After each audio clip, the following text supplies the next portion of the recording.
so exciting. But it was hard. It was really hard to sort of figure out the right notes that I wanted to strike, especially because the whole book sort of has certain, sort of is following a certain path. And I always wanted to write it in the, I wanted to change the perspective in the ending, but I didn't know what note it should end on. So yes, it was hard. Was it hard because it wasn't clear that part of your life had a happy ending? Yes, it was. Well, I wouldn't put it in terms of happy or unhappy ending, but it certainly felt like it was still in process. The writing, like I said, the writing was exceptionally healing, and so in that sense, it felt like an open chapter, and so to sort of randomly pick a place to end was really tough. Yeah. It felt like I didn't want to, if I forget when I wrote the ending. I guess that was in May of 2007 or April. I guess April. I've worked on it. I worked on it a lot after that, but my first draft down was in April of 2007, and that really felt a little bit disingenuous.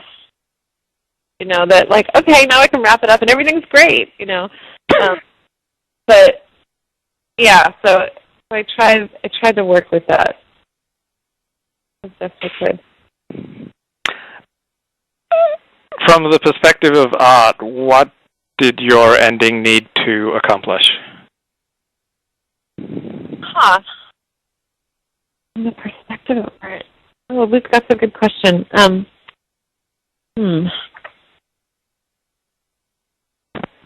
I guess I wanted to, I don't know, I'm not sure that I thought about it in an artistic, that I was thinking about it in that way. Let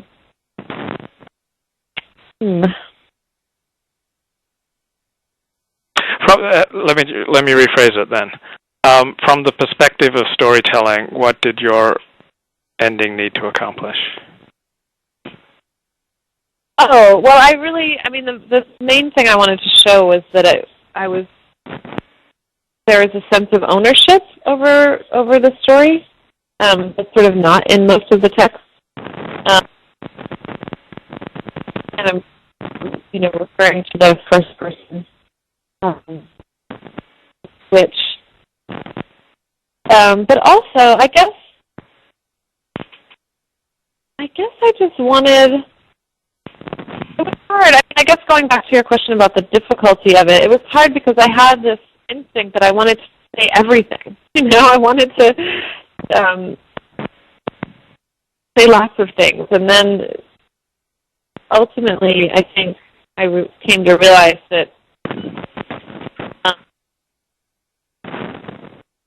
really all I needed to do was show that there was a beginning, that there was a new beginning, and I didn't need to do anything, beyond that.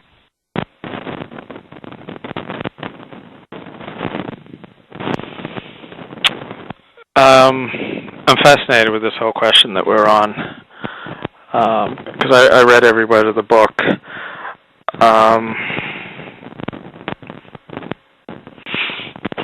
How did the writing of this book affect your life? It really affected it in major ways. I'm sure I haven't even really considered all the ways that it's affected my life, but yeah, not the publication, the writing of it. We'll get to the publication, how that will affect your life separately. But how did the crafting of it, and knowing that you needed to come up with an ending as well, partly drawn from your life, I guess. Yeah, I guess I was moving from the mindset of intention, that I felt like in those, especially those first drafts of the endings, that didn't necessarily feel 100% genuine. Even then, I had to say to myself, like, okay, well, I have an intention here that that this is a new beginning, and it was. I mean, a lot had already started to really shift, and I also feel like, well, okay, the first sort of main thing that I noticed was I used to do storytelling performances, and I mean I may do them again in the future. I don't know, but one very sort of measurable outcome of the writing process was almost as soon as I put down that draft, I had no wind in my sails to do that. I just had no desire to perform. And so that was kind of interesting. I felt like, I mean, it really, I guess, life became a lot more quiet after that. Sort of, and that's sort of what the ending is ultimately about, is sort of clearing out all the crap and figuring out, where is the starting place. And so, so I think the writing process definitely helped me get there. Did you feel like a need to change your life so that you'd have an ending to your book? No. God, no. No. The one other thing about and this is not, I mean, it's not about the process itself, but one other kind of interesting thing was sharing it with people close to me. Like I shared it with my sister, and that was really wonderful. Being able to say, I mean, because I think a lot of the year I was just really kind of closed off, and people close to me were really worried. They didn't know what was going on, and so it was that part was great to be able to sort of share it, and then I think it has created this sort of openness in certain relationships, which is really nice. Have you ever read the book Your Life a Story by Christine Rayner? No. Oh wait, is that the book that has blank pages in it? No. Okay, there is a book called something along those lines, and it's a great idea. It says something. It's a very similar title, and then you open it up, and the pages are blank. No, this has words on every page. It's a book on writing memoir, and for some reason, a sentence from this book came to mind. It says, "Your desire line, which should run with the power of a hungry tiger from the beginning through the middle, right on through to the conclusion of your story, doesn't necessarily go in a straight line." But it's actually just the three words, "your desire line," which just came to mind as we were talking. So if I was like reading your book and saying, "Where's the desire line?" My impression from the outside is the desire line is your desire to publish this book. Is that the desire line, do you think, in your memoir? No. What is the desire line? If you've ever thought in those terms and can think in those terms. Yeah, I haven't. That's really interesting.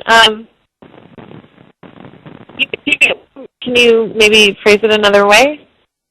Okay. Desire line. Like usually in a story, there's something that the protagonist wants, and then all through the movie or the story, they're pursuing what they want, and then they either get it or don't get it. But they're pursuing something. Like I'm thinking for you, it's either in your memoir, either your desire line is pursuing the successful accomplishment of your first book, or it's pursuing love. I think it has to be one of those two. I mean, for other people, it would be, I don't know, a career in the National Football League or marriage and children. But I think the idea of a hungry desire is what really powers every good story. The protagonist wants something, and then there are obstacles that they have to overcome. Maybe I'm just. Go ahead. No. I think that's